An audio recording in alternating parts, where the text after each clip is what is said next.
Hello, beautiful people. It's Karen here. I hope you are having a sublime day, despite all the turbulence that's going on in our world at the moment.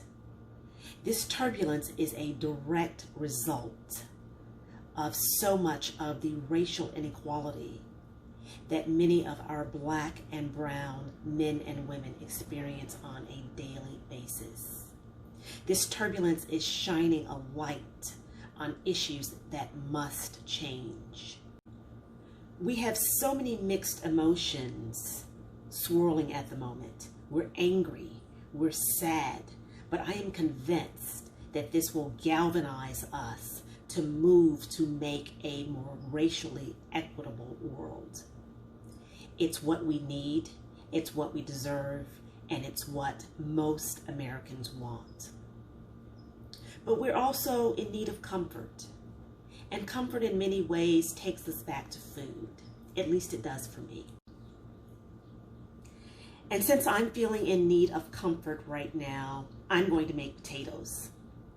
I'm going to make Hasselback potatoes, or another name for fanned potatoes. So let's go take a look at the ingredients that we need to make these potatoes.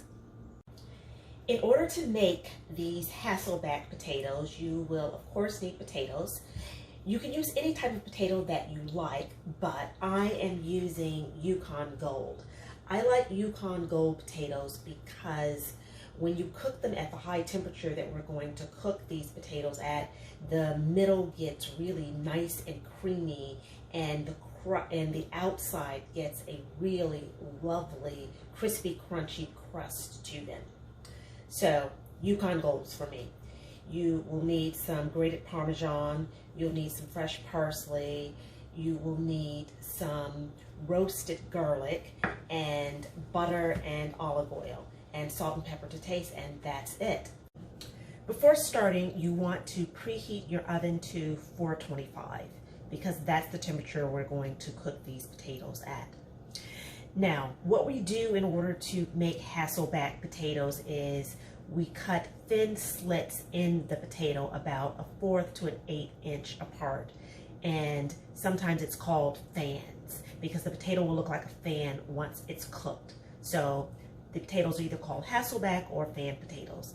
And in order to make sure that you do not cut all the way through the potato, it's sometimes helpful to get 2 chopsticks and use the chopstick as your guide. And so you'll cut down to the chopstick and no further.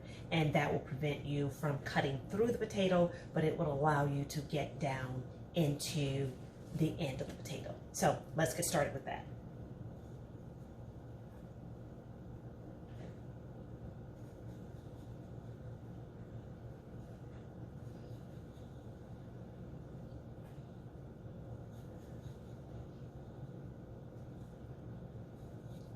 And when this potato cooks, it will actually fan out more. So that's why it's often called fan potatoes.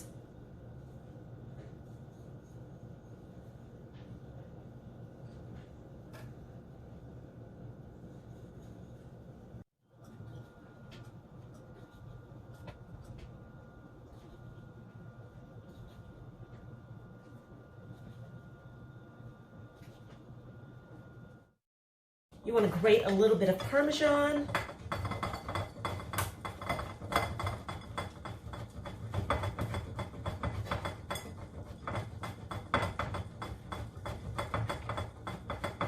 And chop a little bit of parsley.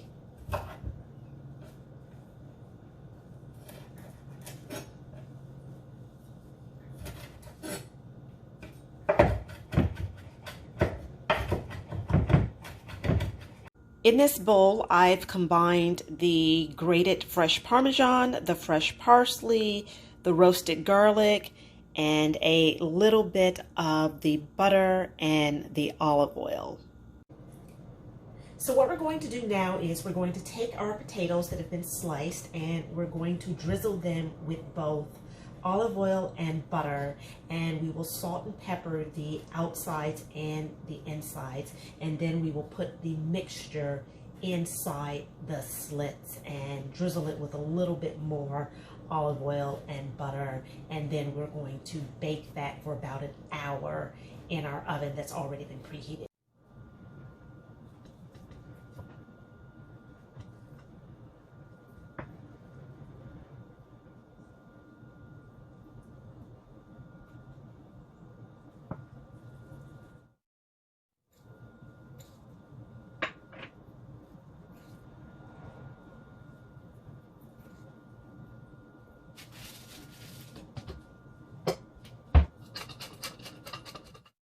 Once you have the mixture fully within the slits in the potato, you want to drizzle it with a little bit more olive oil and butter and pop it in the oven for about an hour. So I'm going to do that, and we'll see you back in about an hour.